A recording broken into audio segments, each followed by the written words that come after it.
What are the SDGs? It is the year 2000, the year in which George Bush is elected president of the USA, Putin becomes the boss of Russia, and the famous game The Sims came out. In the same year, an important congress will be held in New York, the Congress of the United Nations.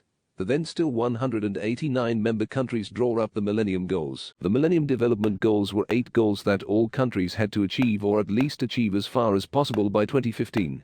In 2015, the UN reconvened to make new agreements. This resulted in the Sustainable Development Goals with 17 goals in total. One of the countries participating in the Sustainable Development Goals is the Netherlands. The Netherlands itself has drawn up a kind of agenda, stating what will be done to what goal in the coming years. This progress is closely monitored in the roadmap. This is a map that indicates which goals we need to achieve, which transitions need to take place, and how far we are with the goals.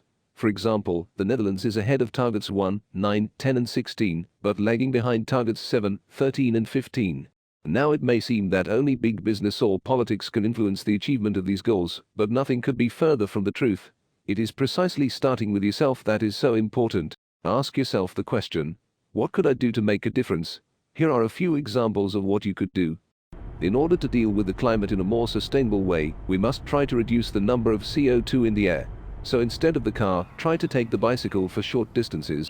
Traveling is also a major polluter, but you can already make a difference by choosing to travel by train instead of by plane.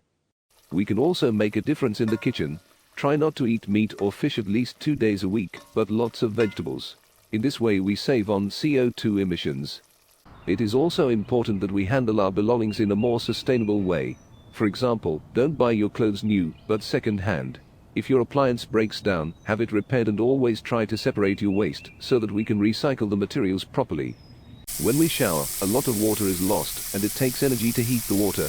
Therefore, try not to take a shower for more than 5 minutes every day. Our consumption of energy has increased in recent years and we must reduce it. We can do this by using our energy more efficiently. For example, try never to leave your devices on standby unnecessarily, but always turn them off. In order to achieve the goals in 2030, everyone must help. But, as you could see, with just a few changes in our daily lives, we can contribute incredibly much to achieving them. So let's work together for that better future.